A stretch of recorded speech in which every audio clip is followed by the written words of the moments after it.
UPSC की तैयारी कर रहे मेरे dear friends, sisters, brothers and my dear family, एक बिहारी सब पे भारी परिवार में यूपीएससी सिविल सर्विस एग्जामिनेशन के honest and successful exam based preparation के लिए जो हमने मैराथन क्लास शुरू की है, उनके इकोनॉमिक्स क्लास में मैं आपका वेलकम करता हूँ। फ्रेंड्स, अभी हम लोग मनी एंड बैंकिंग चैप्टर के ऊपर बातें कर रहे हैं और उसमें भी मॉनेटरी पॉलिसी जो आरबीआई का है, उस पॉलिसी को चलाने के लिए आरबीआई किन टूल्स का इस्तेमाल करता है, उन टूल्स ऑफ मॉनेटरी पॉलिसी पर बातें कर रहे हैं। और पिछले क्लास में आपको याद होगा कि हमने एक तो रेपो रेट पर बातें की थी और दूसरा बैंक रेट पर बातें की थी। अब आइए फ्रेंड्स, समझते हैं आगे के टूल्स को। अगला टूल है हमारा reverse repo rate. Repo rate का ये उल्टा होता है, इसीलिए ये है रिवर्स रेपो रेट। आइए देखते हैं कि ये रिवर्स रेपो रेट क्या है इकोनॉमिक टर्म्स में, और फिर इसे प्रैक्टिकली समझने की भी कोशिश करेंगे। Interest rate at which RBI make short term borrowings from its clients, या दूसरे शब्दों में कहें तो rate of interest the RBI pays to its clients who offer short term loan to it। अब देखिए, रेपो रेट में क्या होता था कि आरबीआई जो है, जो शॉर्ट टर्म में लोन देती थी कमर्शियल बैंक्स को, उसके बदले वो एक इंटरेस्ट चार्ज करती थी। जब भी हम बैंक से लोन लेते हैं तो हमें एक इंटरेस्ट देना पड़ता है। उसी तरह कमर्शियल बैंक्स को जब लोन लेना पड़ता है, वो आरबीआई के पास जाती है, तो आरबीआई भी उनसे एक इंटरेस्ट चार्ज करता है वो लोन के बदले में, शॉर्ट टर्म लोन के बदले में। तो वहाँ जो रेट ऑफ इंटरेस्ट आरबीआई उनसे चार्ज करता है वो रेपो रेट होता है। अब रिवर्स रेपो रेट में क्या होता है? रेपो रेट में था कि कमर्शियल बैंक्स आरबीआई से लोन ले रही है, इसमें आरबीआई कमर्शियल बैंक से लोन लेती है या फिर किसी भी और फाइनेंशियल इंस्टीट्यूशन से लोन लेती है। अब आप ये सोचेंगे कि आरबीआई को लोन लेने की क्या जरूरत पड़ गई? आरबीआई तो बैंकों का बैंक है, उसके पास तो खुद ही इतना पैसा होता है, वो तो खुद देता है सबको, तो वो क्यों लोन लेने लगा? इसी को समझने की बात है। अब देखिए, आरबीआई को दो काम दिए गए हैं। एक, कि आपको इन्फ्लेशन को कंट्रोल में रखना है, और दूसरा ये कि जो ग्रोथ है वो भी बना रहे, इन्फ्लेशन भी कंट्रोल में रहे और इकोनॉमिक ग्रोथ भी बना रहे, ये दोनों आपको देखना है।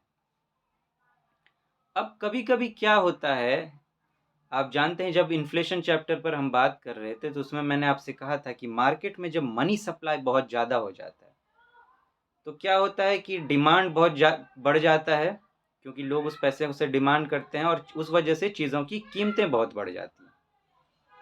तो चीज़ों की कीमतें बढ़ी और उसके पीछे कारण क्या रहा?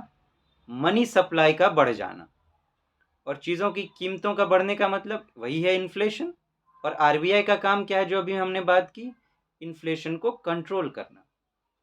तो अब आरबीआई को इन्फ्लेशन कंट्रोल करना है, बढ़ गई है मनी सप्लाई मार्केट में उस वजह से।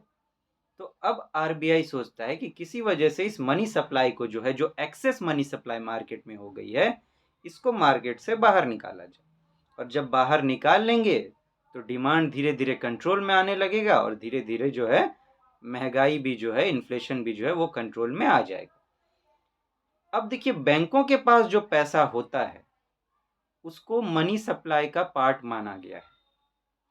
सिर्फ लोगों के पास जो पैसा है वही मनी सप्लाई का पार्ट नहीं है। मनी सप्लाई पर हमने बहुत डिटेल में बात की थी, आपको याद होगा कि मनी सप्लाई में कौन कौन सी चीज़ें होती हैं, M1 M2 M3 M4, याद होगा आपको, हमने बातें की थी।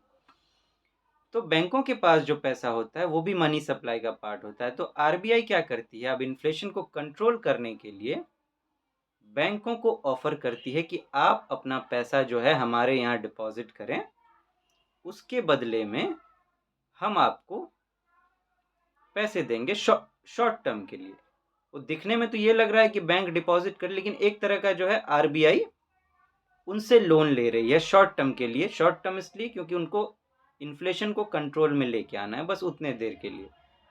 और चूंकि ग्रोथ का भी मामला है, धीरे धीरे हम उस पर आ रहे हैं, तो शॉर्ट टर्म में उनसे पैसे लेती है और कहती है इसके बदले में हम आपको इंटरेस्ट देंगे, आप हमारे यहाँ पैसा रखिए। तो बैंक पैसा रखते हैं क्योंकि उनको इंटरेस्ट मिल रहा है। वही जो इंटरेस्ट आरबीआई देती है, तो वो यही इसी रेट पर, रिवर्स रेपो रेट पर, वही हमने यहाँ पे बात की, interest rate at which RBI make short term borrowings from its clients. RBI short term में जो बोरो करता है अपने क्लाइंट से, वो चाहे बैंक्स हो या फाइनेंशियल इंस्टीट्यूशंस हो या कोई भी हो, कहीं से भी, बस जो अगर मनी सप्लाई का पार्ट है, ऐसा जहां से भी हो रहा है तो वहां से वो पैसों को खींचने की कोशिश करते हैं, उस पर इंटरेस्ट रेट जो आरबीआई देता है, वही दूसरे शब्दों में यहाँ हमने बात की है। तो ये है रिवर्स रेपो रेट। अब देखिए, मनी सप्लाई कंट्रोल में ले आया आरबीआई, बोरो करके पैसा अपने पास ले आया, तो मार्केट में पैसा कम हो गया।